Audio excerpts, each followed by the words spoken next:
আসসালামু আলাইকুম, মৃদুল রিভিউ সবাইকে স্বাগত। স্যামসাং এর নতুন budget 5G phone, 5G support, 50 megapixel camera, 5000 mAh battery. কিন্তু প্রশ্ন হচ্ছে, এটা কি সত্যি বেস্ট বাজেট স্যামসাং ফোন, নাকি শুধুমাত্র ব্র্যান্ড নেমের জন্যই হাইপ চলছে?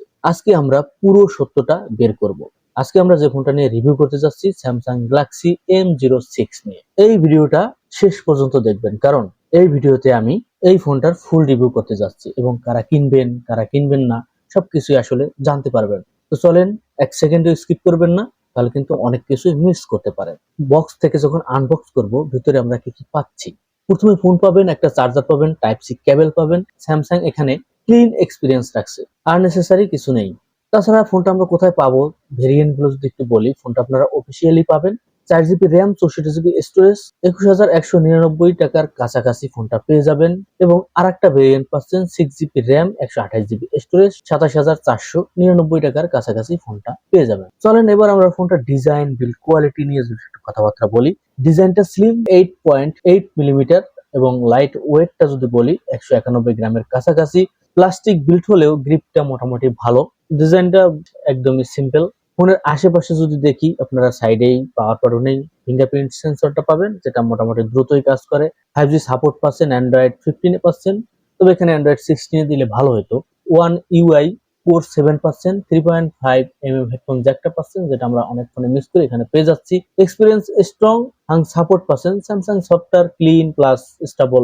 ওকে, colour option clean and minimal, just premium feel না, বাট ক্লিন এবং স্যামসাং ভাইব আছে, যেটা আমরা অন্যান্য স্যামসাং ফোনে দেখতে পারি। মানে এটাতে অতটা প্রিমিয়াম ফিল আপনার কাছে মনে হবে না, মানে নর্মাল একটা ডিজাইন, ভালো লাগে। এবার ফোনের সামনের দিকে যদি নজর দিই, এখানে আমাকে হতাশ করছে, কারণ আমি একটু বলি, 6.74 ইঞ্চি বড় ডিসপ্লে পাচ্ছেন, যেটা 90 হার্টস রিফ্রেশ রেট। 90 হার্টস হলেও রিফ্রেশ রেট বা স্মুথের জায়গা আমি বলবো ভালো, কিন্তু এইচডি প্লাস রেজুলেশন এরকম একটা দামি ফোনে, যেটা 4 জিবি সেটা না হয় আপনি 21,000-এর কাছাকাছি পাচ্ছেন, কিন্তু যেটা 6 জিবি র্যাম বা 128 জিবি স্টোরেজ, সেটা কিন্তু আপনি 27,000 টাকা লাগতেছে, বা 27,000 টাকার বেশি লাগতেছে, 27,000 টাকা বা তার চাইতে একটু বেশি লাগতেছে। তো সেই ক্ষেত্রে এই ডিসপ্লে আমার কাছে মনে হয় হতাশাজনক। তাছাড়া ফোনের সামনের দিকে নজরে পড়বে, পাঁচ হোল ডিসপ্লে দেয়নি এখানে, এখানে পাচ্ছেন টপ নচ, যেটা বলবো আরো হতাশাজনক। তাছাড়া ফোনের বেজেলটাও মোটামুটি ঠিক থাকলেও নিচের দিকে অনেকটাই বেশি। তো এরকম একটা দামি ফোনে আসলে এই ডিসপ্লের জায়গা আমাকে একটু হতাশ করছেই। ভিডিও কোয়ালিটি শার্প না, বাট নর্মাল ইউজে ঠিকঠাক আছে। ব্রাইটনেস পাচ্ছেন 800 নিটস, যেটা আউটডোরে ইউজেবল, বাট সূর্যের আলোতে গেলে একটু হিমশিম খাবেন। Smooth but not sharp. এবার চলেন আমরা পারফরমেন্স নিয়ে যদি কথাবার্তা বলি। পারফরমেন্স এখানে MediaTek Dimensity 6300 5G chipset use করছে, যেটা বলবো ভালো, কারণ আমাদের ভবিষ্যতের জন্য 5G দরকার।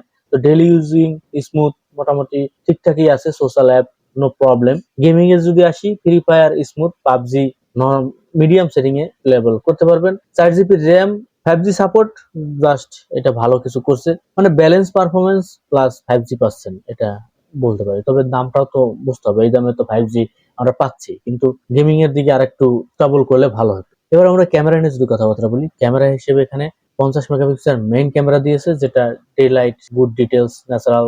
স্যামসাং এর কালার মোটামুটি ঠিকঠাকই থাকে, স্যামসাং ক্যামেরা মোটামুটি ভালোই থাকে আমরা যতটুকু খেয়াল করি। Portrait mode decent, blur. তো নাইট মোডে যদি বলি, এভারেজ বাজেট লিমিটেশন আছে, কারণ এই ধরনের ফোনগুলোতে যতটুকু আমরা পাই এরকম এখানে পাবেন। সেলফিতে যদি নজর দিই, 8 মেগাপিক্সেল, তো 8 মেগা এখানে কমতি মনে হয়।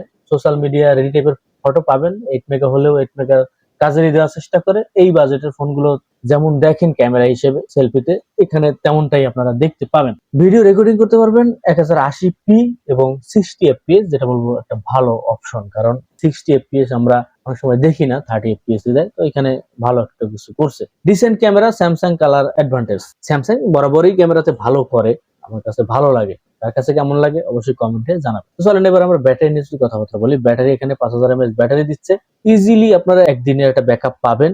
সাথে পাচ্ছেন 25 ওয়াটের একটা ফাস্ট চার্জিং সিস্টেম। আমি বলবো 25 ওয়াট 5000 mAh এর সাথে ঠিকঠাকই আছে মোটামুটি। স্যামসাং সবসময় এরকমই করে। স্যামসাং কিন্তু এখন পর্যন্ত এরকম হাইলি 7000 6000 এরকম ব্যাটারি দিচ্ছে না এই বাজেটের ফোনগুলোতে, 5000ই দেয়। সেই ক্ষেত্রে আমি বলবো স্যামসাং তো এখানে এটা মেনে নিতে হচ্ছে। তার সাথে 25 ওয়াট চার্জার, আমি বলবো ঠিকঠাকই আছে, এভারেজ স্পিড, নট ফাস্ট। তো আমি বলবো স্যামসাং বিধায় এইটা আমাদেরকে মেনে নিতে হচ্ছে। তো এবার আমরা যদি ফোনের ভালো দিক এবং হতাশ করছে যেসব বিষয় যদি একটু বলি, যেমন 5G সাপোর্ট পাচ্ছেন, স্যামসাং ইউআই ক্লিন একটা এক্সপিরিয়েন্স আছে, ডিসেন্ট ক্যামেরা, গুড ব্যাটারিও বলবো, কারণ স্যামসাং এর এইরকম ব্যাটারি আমরা পাই এই বাজেটে।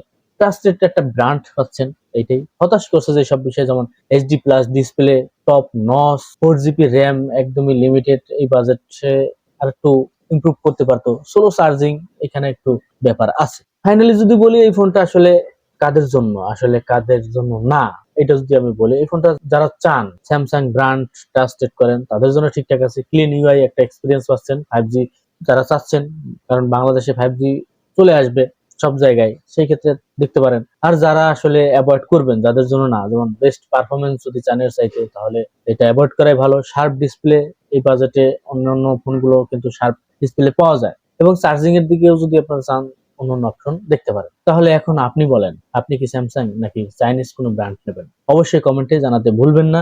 আর এমন অনেস্ট রিভিউ পেতে চাইলে চ্যানেলটা সাবস্ক্রাইব করবেন, ফেসবুকে দেখলে ফলো করবেন। আর আজকে পর্যন্তই, আসসালামু আলাইকুম।